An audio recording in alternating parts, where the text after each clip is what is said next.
Welcome to Construction Champions Podcast, where we are burning the house down and rebuilding it twice a week. I'm your host, Ron Nussbaum, and I am here to help you become the champion that you're meant to be. Along with our amazing guests along the way, we will provide you with the resources, the latest and greatest.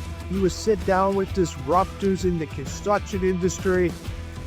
And my goal from day one has always been to change the mindset around the construction industry. No more where we let the 3% of bad apes dictate the entire reputation of. All right, construction champions, we're back for another amazing episode. Make sure you hit that like and subscribe button or just the follow button, whatever. You just hit a button. Like, it's that easy. Just hit one of the buttons. It really helps us out, and it keeps you up to date on all the amazing things we do.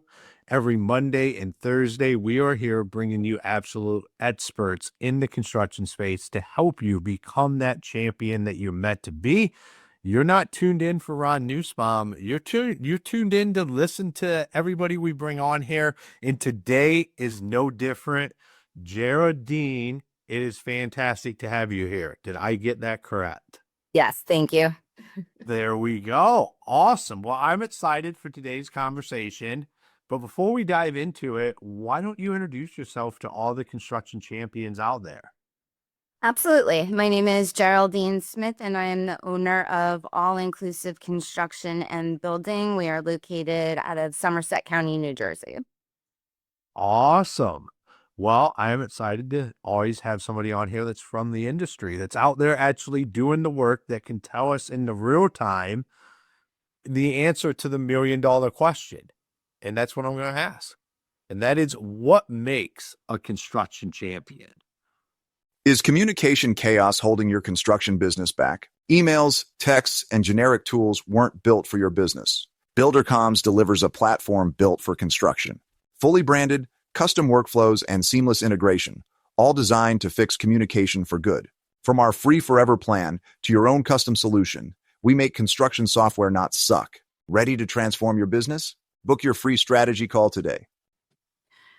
I think for me, it's more than just the work that we produce. For me, it's really about our reputation in the industry, because we all know that construction people do not have a good reputation. And I've seen a lot of jobs where that poor reputation has been well earned. So it's not just about producing quality work. It's about how we are working to help move the industry forward, how we are trying to take responsibility.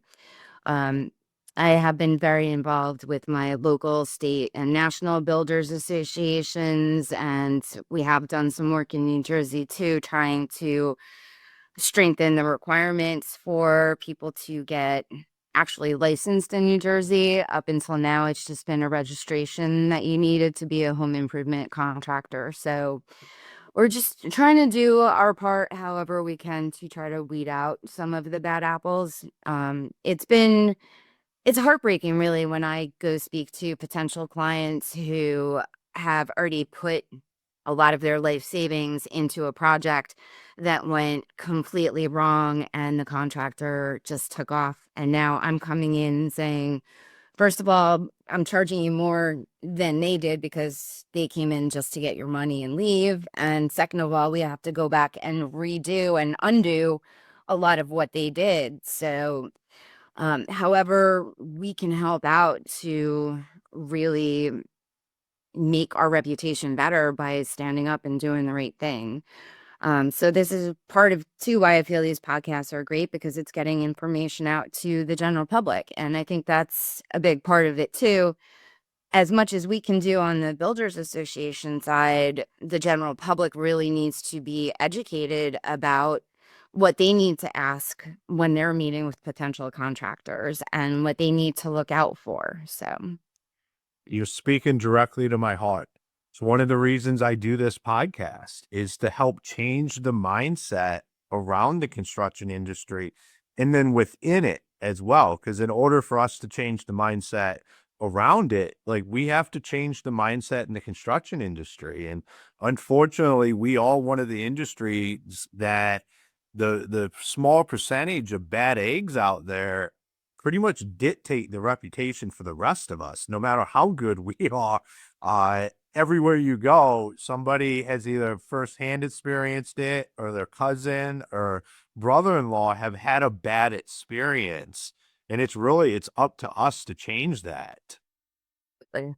Absolutely. And that's one of the biggest challenges that I find just when I'm meeting with new clients who don't know me. There's always that question that they have, and some of them are very distrustful just because of what I do for a living. And I do it because I really do want to change the perception. And I do enjoy making transformations for people and seeing how things change and their face, light up when they come into a room and say, "Oh, I never imagined it could be like this," or "This came out so much better than expected." I have a lot of pride in what I do. And people, eventually the clients learn that about me, and they know that my team is the same way, and I have very high expectations on all of my employees and subcontractors to produce good quality work. But it sometimes takes a while for people to understand and build that trust, just because they have been burned or have close family members or friends that have been burned. So, how you're working through this all the time, for everybody listening out there, is how do you work through that when you show up and that homeowner has just had the worst experience they possibly could ever have with the contractor prior? How do you help bridge that gap so they can trust again? Communication is really key. And that's whether it's talking with a customer who just had a bad incident with a contractor or someone who's never had an incident like that.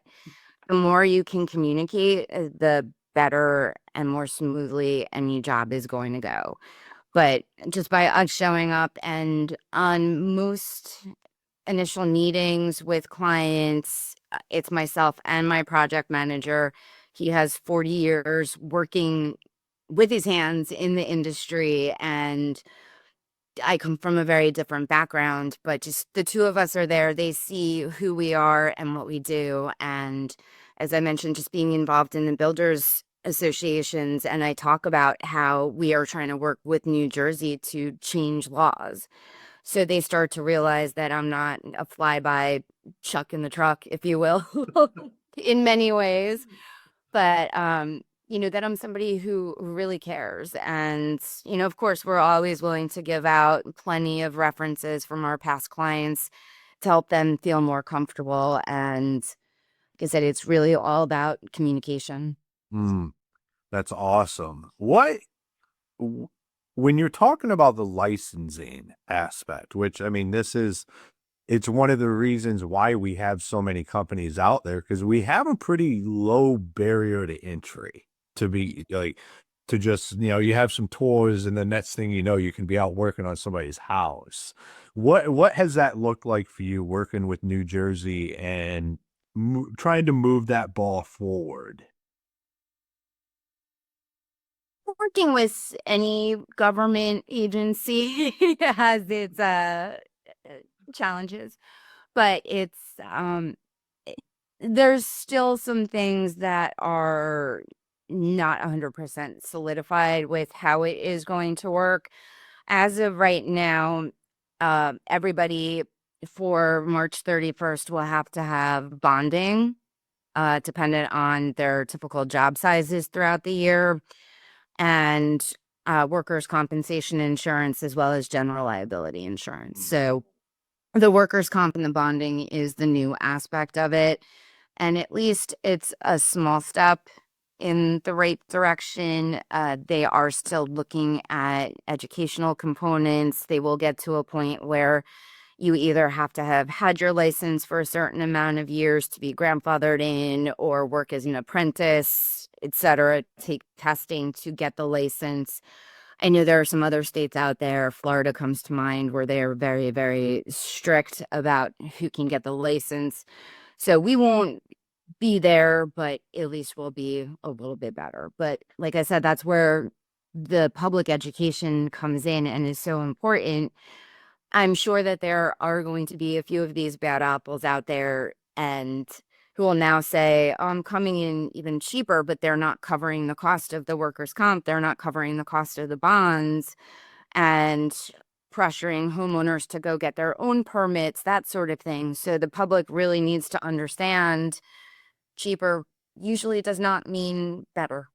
Yeah, I mean, that's all red flags. Like, if you're a homeowner listening to this, everything that was just discussed should be table stakes that you expect to see from whoever's going to work on your house. Like, it's amazing, like, to me that that stuff's still just not mandatory. Like, that it's still, I know Florida they had to redo because it became a safe haven for bad contractors. Like, they would literally flee the states they were at and go down to Florida and just open up shops. So they had to just drop the fist.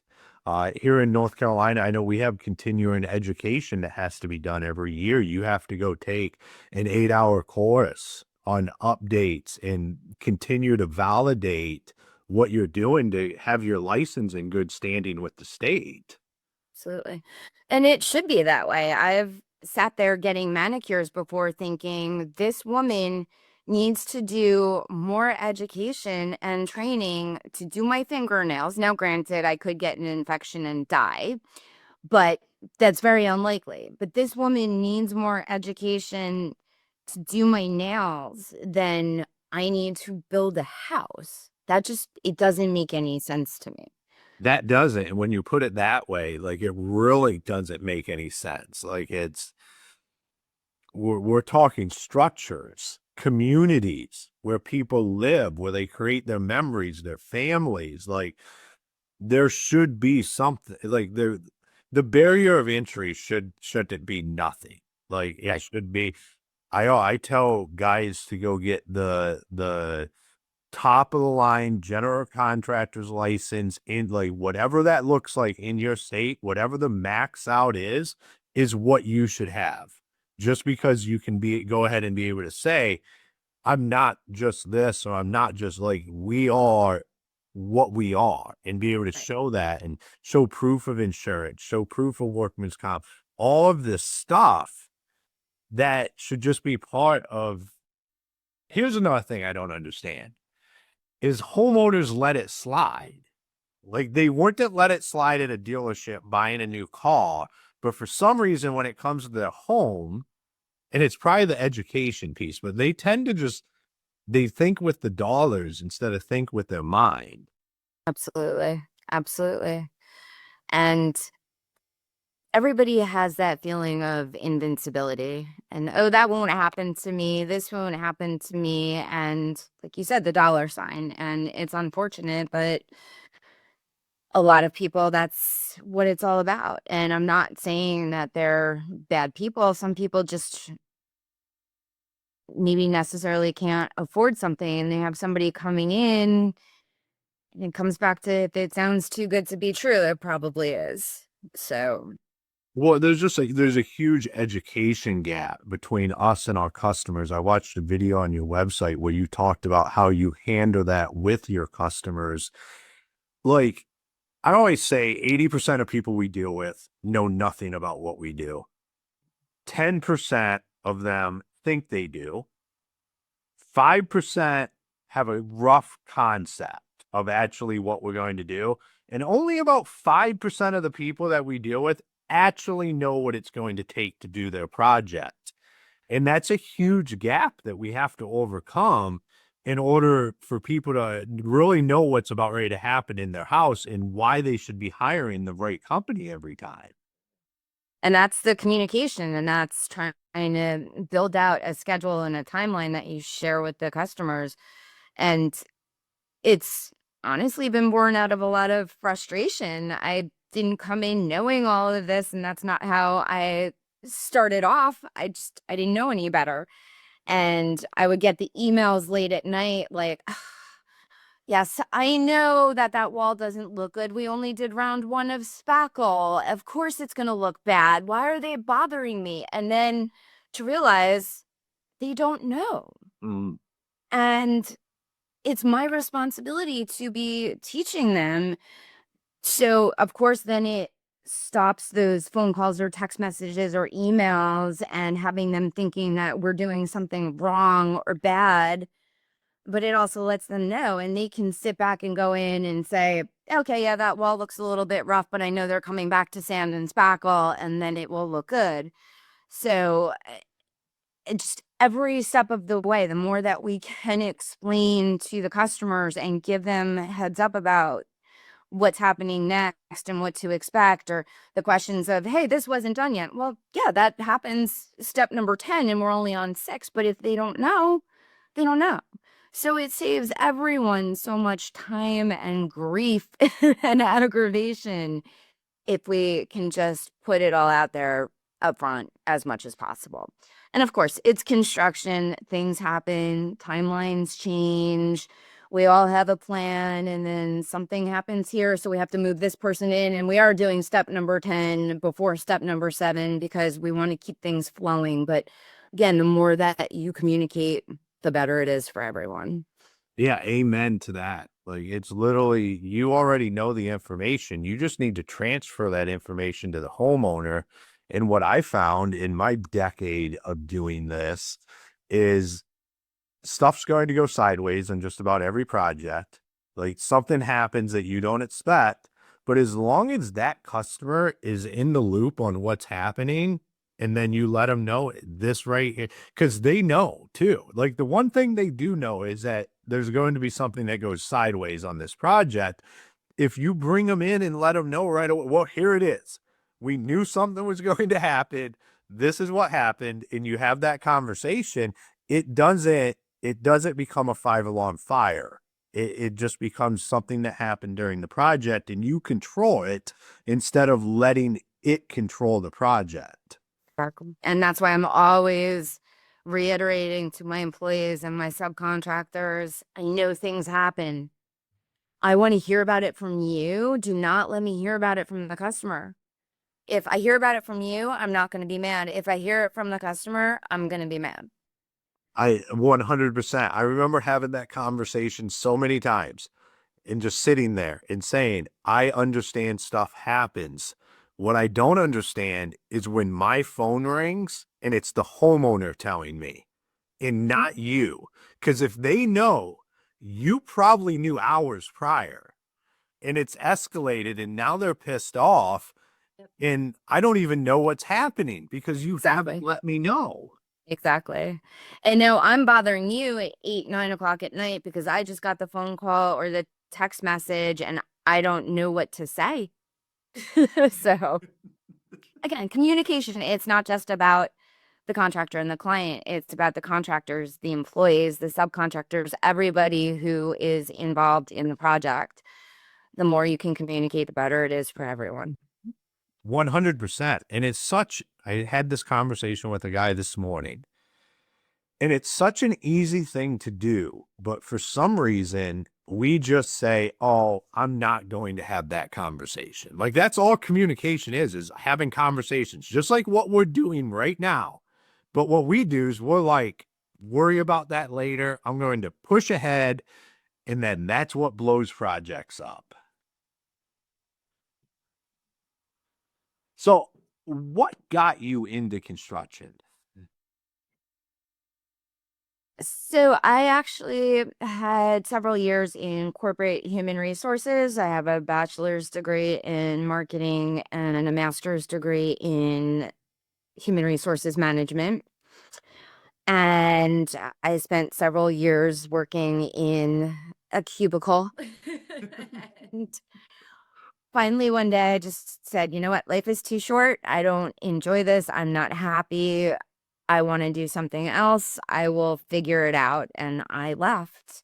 And I really didn't have any plans or intentions or thoughts at all about construction. And I actually ended up meeting someone who had a small handyman business. And since I wasn't doing anything, with my time, I figured, okay, I can help out a little bit.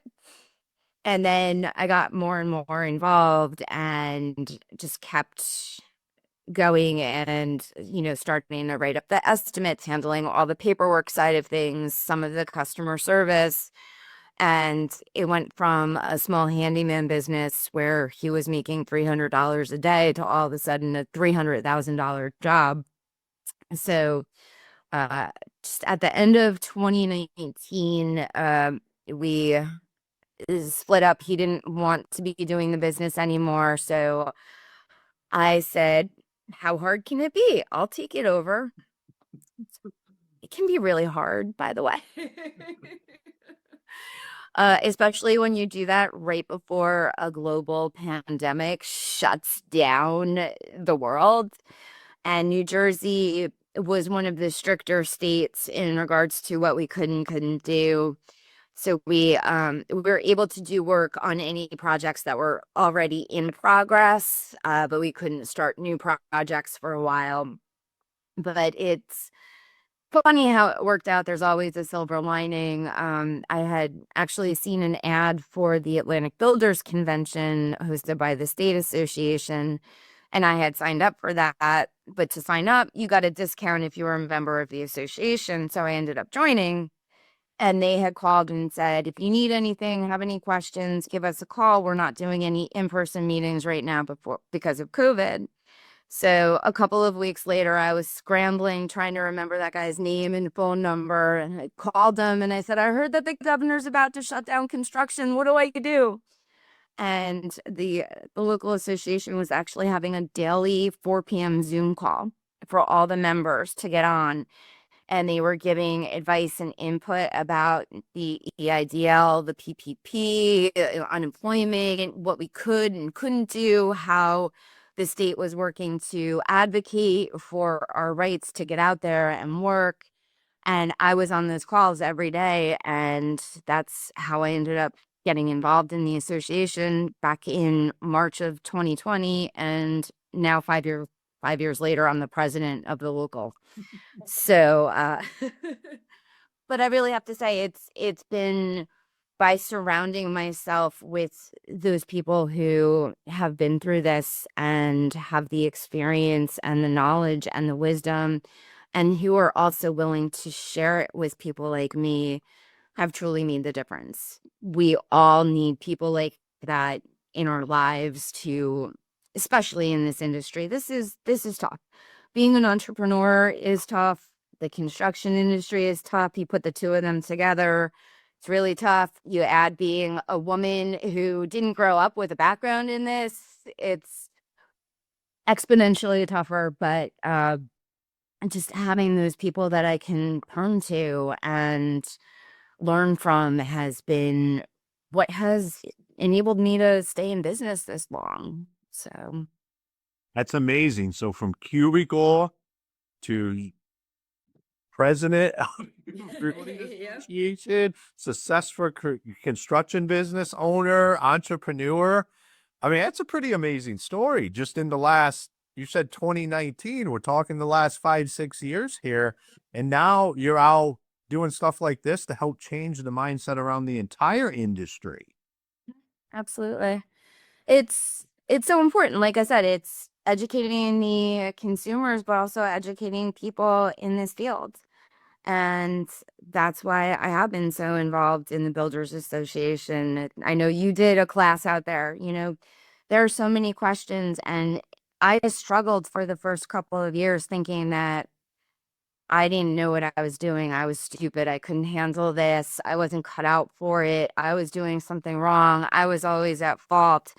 And I really needed to hear the stories of the people that struggled and went through it and got to the other side. And I was even talking to somebody a few nights ago who has 40 something years of experience. And he said, oh, there are still some times where I do end up taking a job where the margin's not really where I want it to be, but I kind of need that to ease me through to the next one. Or sometimes where you get that red flag feeling from a client, but you take it on. He's like, sometimes I still have to do that. And I said, thank you for saying that, because I always think in my head that everybody knows so much more, and they've reached that point. And it's nice to know that we all go through the same process, different timelines, different scenarios, but there's a lot that we have in common, and we need to really help each other get through it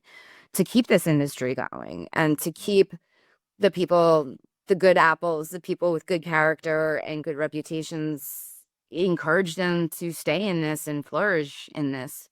Otherwise, they fall out, and who comes in but the bad apples? Yeah, and then we don't bring in the next generation because they look at it as a complete crapshoot. And once you fix that, you don't have a hiring problem. But the problem is fixing that I've done it local on a small scale, but I believe if we can just change the reputation around the construction industry, we've battered hiring ever since I can remember. Like, it's not a new thing. It might be worse right now than it's ever been, but like, we've always been short on people. And I think if we can just change the branding and the message around what construction actually is, we'll never have that problem ever again in the industry. Absolutely. Absolutely. And you look at it, and so many people in their teens, 20s, early 30s, they were all told you have to go to college, and then after college you have to get a master's, you have to keep going, you have to keep going. And I go to job fairs now, and I talk to these kids, and I said, okay, so all these people with all the degrees, how much of this can be replaced by AI and robotics? Uh, There's not. There are some things that have been helped along in construction with AI, but it's not going to take it over like a lot of these other places. Sure, you can get a 3D printed faucet, but it costs $11,000 for one faucet. So I think our industry will remain pretty stable for many years to come, where we still need people working with their hands to do things. And I bet you can really talk to that individual at those job fairs because you went down that road, and here you are now, a successful businesswoman in the construction industry. Absolutely. And obviously, I do feel that my bachelor's in marketing and MBA in HR management has helped. Whatever I'm doing, whether I'm with people in the association, suppliers, vendors, subcontractors, employees, clients, it's all about that human touch. So obviously that helped, and all of those business classes have helped. So I'm not completely negating higher education, but there's got to be a balance. It's not all about you can't be successful or you can't be admired or respected if you're in this field. Yeah, everybody has to choose their own path, and it's different for everybody. I mean, I went the road of the Marine Corps, and there's people that become officers in the Marine Corps that go to like there doesn't have to be a right path when you're coming into the construction industry because there are so many seats on the boat. You just have to figure out what one fits you and start rolling. Exactly. Exactly. And that too, with trying to get more women into the industry, there are so many roles. I'm generally not out on a job site with a tool belt on. I will come in, I will inspect. There's been a few times where I have tried to do actual work, and my guys usually yell at me because, again, I didn't grow up in this. I don't have a background. So I know enough now where I can look at things and say that was done right, or this needs a little bit of help here. Um, but there are so many different areas that women can get involved in this industry. And, being involved in the Professional Women in Building organization through NAHB has been just a great eye opener. There are women architects, designers, real estate agents, builders, owners like me, just estimators, project managers, and we have to get over that stigma of not only this is a blue collar job that needs to be looked down upon, but it really is open for anyone, regardless of gender, background, education level. So It absolutely is. I mean, it really is. I believe the construction industry is one of the greatest opportunities for people, no matter where you came from, who you are, what your education level is. There is room for you to have a successful trajectory throughout the construction industry that no other industry that I know of has the ability. Like, I used to work on job sites with guys that had construction management degrees, and it like it's two completely different words, but it can all come together and thrive. And it's not just the drive. The biggest misconception is everybody thinks you have to work on a job site for construction. And there are so many roles. Pretty much anything in any business applies to construction companies. And we lose sight of that. absolutely. Absolutely. Awesome. This has been a fantastic conversation. I love it. I love what you're doing. And just your mindset around this. This is what we need in the construction industry. So for everybody listening out there, if they wanted to connect with you, follow you, where's the best places for them to do that? All right. So you can find me on social media, and Ron will be posting those links for you shortly.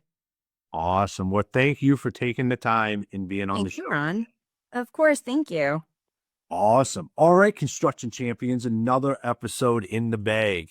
Maybe one of my favorite ones we've done. This is like what we need. This is why I started this podcast, is to have these conversations, because we have to change the mindset around our industry. We have to have an educational approach when we're working with clients. They do not know what we know. And then they let themselves get in these situations where they get ripped off. We cannot let this continue to happen. We have to take the steps, whether that's work. I mean, she's working with her state to make it better. Like, that makes me just say, what are you doing in your area to make the construction industry a better place, to where legit businesses can thrive and the fly-by-night people just go away? Because if you create an environment where they can't exist, they will eventually just go away. There's people, I'm seeing it every day right now. People getting arrested all over the country, bad contractors.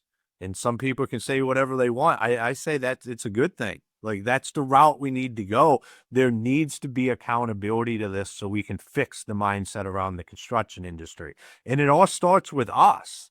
Like, you're here listening to Construction Champions podcast because you want to be a champion. Champions go above and beyond. They do the things that are uncomfortable. They step outside of their box. They step up and do the things that the industry needs done. They say, oh, I will be that person. In my area, if I have to be the person to correct this, I will. I'll be the one that goes up. I'll be the one that works with the local government or the city or the state, national level, to help move the construction industry forward. So, construction champions, ask yourself, what am I doing to weed these people out that are screwing the people over in my community? That's the question for you today as we leave. Make sure you hit that, whatever button you want to hit, like we discussed. I don't really care. Just hit one of them, something. Maybe even leave a comment. That would be even crazier if somebody, we talk about not being able to communicate, getting comments on podcasts from construction guides. That's a whole nother conversation in itself. But make sure you check out all of our fantastic partners. And until next time, be the champion you were meant to be. Tired of losing track of promising leads? Struggling to convert inquiries into contracts? Build 12 is your solution. Over 30 years of industry expertise tailored for contractors ensures seamless lead management and nurturing. Boost your closing rate with ease. Experience the efficiency today. Download Build 12 and supercharge your business growth. Don't wait. Act now. Is communication chaos holding your construction business back? Emails, texts, and generic tools weren't built for your business. BuilderComms delivers a platform built for construction. Fully branded, custom workflows, and seamless integration, all designed to fix communication for good. From our free forever plan to your own custom solution, We make construction software not suck. Ready to transform your business? Book your free strategy call today. Unlock the potential of property intelligence with HomeTrack. In seconds, generate over 250 data points from a single address using advanced imaging and public data. Streamline property assessments efficiently, saving both time and resources. Enhance your decision-making today. Experience the future of property insights. Engage with HomeTrack now.